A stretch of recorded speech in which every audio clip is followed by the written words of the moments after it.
নমস্কার, মন্দিরাস ক্রিয়েশনে আপনাদের স্বাগত জানাই। আমাদের আজকের গল্প নারায়ণচন্দ্র দাশের লেখা। গল্পের নাম ভট্টাচার্য বনাম ব্যানার্জি দা। একেবারে খাঁটি গোড়া ব্রাহ্মণ বলতে যা বোঝায় সেই দলে শ্রীধর ভট্টাচার্য, সকলের কাছে ভট্টাচার্য দা। নিয়ম নিষ্ঠা মেনে চলে, পূজা অর্চনা না করে অন্ন মুখে তোলে না। অব্রাহ্মণ বাড়িতে খাবার কোনো প্রশ্নই ওঠে না।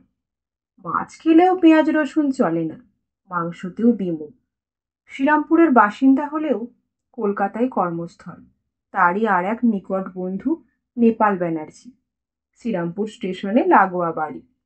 তারও কর্মস্থল কলকাতায়।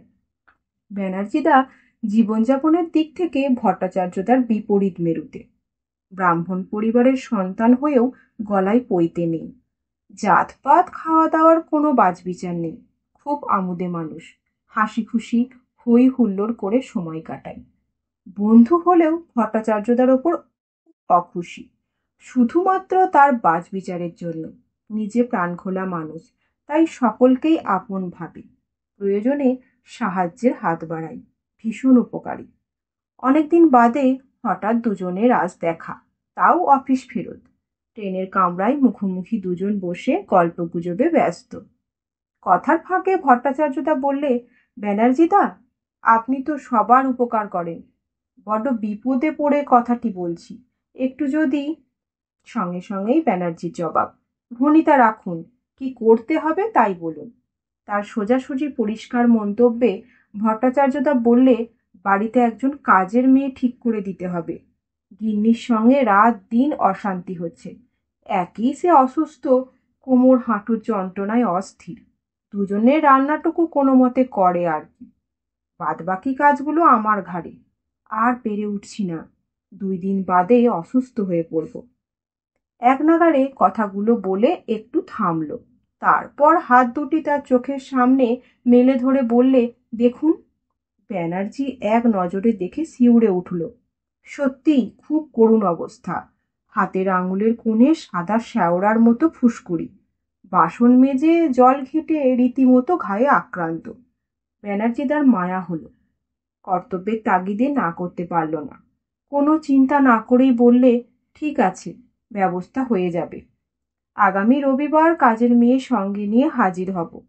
যেমন কথা তেমন কাজ। যথাসময়ে হাজির, সঙ্গে একটি মেয়ে। কাজের মেয়ে পেয়ে ভট্টাচার্যদা খুব খুশি। তার গিন্নি যেন হাতে চাঁদ পেল। মেয়েটা পছন্দসই, মনের মতন। বছর 15, সাদাসিধে গ্রাম্য মেয়ে। যেমন সরল তেমনই লাজুক। ভট্টাচার্যদাও হাঁক ছেড়ে বাঁচল। বাসনপত্র মাজা, ঘর পরিষ্কার করা, এছাড়া টুকিটাকি কাজের ফাঁকে টিফিনে আটার রুটি, রাতের ভাত মেয়েটাই করে। তার অমায়িক মিষ্টি ব্যবহারে ভট্টাচার্য গিন্নির মন জয় করে নিয়েছে। অল্প সময়ের মধ্যেই আপন হয়ে উঠল। কর্তা গিন্নি দুজনেই খুব স্নেহ করে। মেয়েটার নামও ভারী মিষ্টি, রূপালী। কদিনেই ভট্টাচার্য গিন্নি সমস্ত পরিশ্রম থেকে মুক্তি পেল। তাকে কোনো কাজ করতে দেয় না। মুখ বুঝে রূপালী সব কাজ করে। এতে গিন্নি আরো খুশি। মাসখানেকে সুষ্ঠু সুন্দর পরিবেশ সৃষ্টি হলো। বেশ ভালোভাবেই কাটছিল দিনগুলো।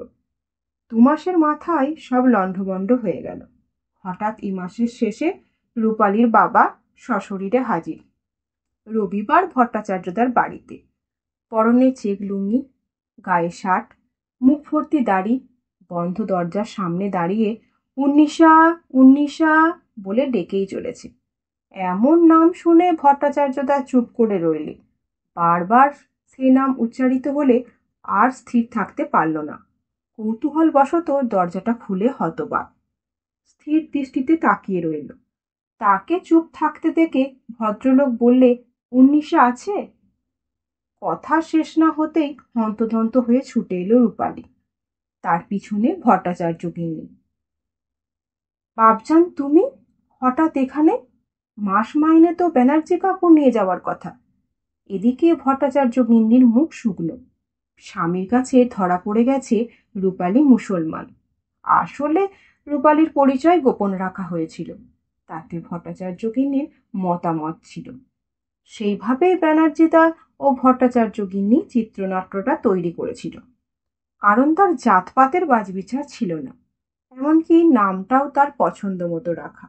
সব ভেস্তে গেল, তুলকালাম ঘটে যেত, ভাগ্যিস ব্যানার্জিদা সশরীরে হাজির। ধূমকেতুর মতো ব্যানার্জি ঘরে ঢুকে বললে, তোর বাবা থাকতে আমি কেন মাস মাইনের টাকা নেব? তোর বাপ জানি নিয়ে যাবে। ভট্টাচার্য রাগে দাঁড়িয়ে ফুঁসছে, মুখখানা ফুলে হাঁড়ি। সময় নষ্ট না করে মানিব্যাগ থেকে 200 টাকা বার করে সোজা তার বাবার হাতে দিল এবং মুখের ওপর রাগত স্বরে বললে, মেয়েকে সঙ্গে নিয়ে বিদায় হন, এক্ষুনি, এই মুহূর্তে। তারপর উন্মাদের মতো রূপালীকে ঠেলে বার করে দিতে গেলে তার গিন্নি ঝাঁপিয়ে পড়ল, দুহাত দিয়ে তাকে আটকে বুক পেতে সামনে দাঁড়ালো, একেবারে রণমূর্তি। রীতিমতো হুঁশিয়ারি দিয়ে বললে, খবরদার, রূপালী কোথাও যাবে না, ও এ বাড়িতেই থাকবে। গিন্নির ভয়াবহ উক্তি শুনে থমকে গেল। চুপচাপ মুখ বুঝে নিজের মনে মনে ভাবছে, পুরো ঘটনাটাই সাজানো। হঠাৎ গিন্নির আমূল পরিবর্তন, জেনে শুনে একজন মুসলিম মেয়ের ওপর দরদ উথলে পড়ছে। এর পিছনে ব্যানার্জিদার প্রচণ্ড রাগ হলেও মুখে কিছু বলতে পারছে না। ব্যানার্জিদা সময় নষ্ট না করে বললে, ভট্টাচার্যদা, অন্যায় বলুন, অপরাধ বলুন, আমি মাথা পেতে নিচ্ছি। তবে বৌদিকে ধন্যবাদ, কারণ উন্নিশা রূপালী হতে পারে সেটা বৌদি দেখালি। পাপ যখন করেছি, পুণ্যটা আমাকে করতে দিন। কথাটা বলে রূপালীর হাত ধরে বললে, তোমার জায়গা আমার ঘরে। কথাটা বলে দরজার সামনে যেতেই অস্বাভাবিক কাণ্ড করে বসল ভট্টাচার্যদা। দুহাত দিয়ে পথ আটকে বলল, রূপালী কোথাও যাবে না, ও এখানেই থাকবে। পুণ্যটা আমাকেই করতে দিন। ঝরঝর করে অনবরত তার চোখ দিয়ে জল গড়াচ্ছে। এমন দৃশ্যে ব্যানার্জিদা আনন্দে তাকে বুকে জড়িয়ে ধরল। আমাদের গল্প এখানেই শেষ হলো। পাঠে আমি মন্দিরা। আমার গল্প যদি আপনাদের ভালো লাগে, একটা লাইক করবেন, আর আরও নতুন নতুন গল্প শুনতে চ্যানেলটিকে সাবস্ক্রাইব করবেন। ধন্যবাদ।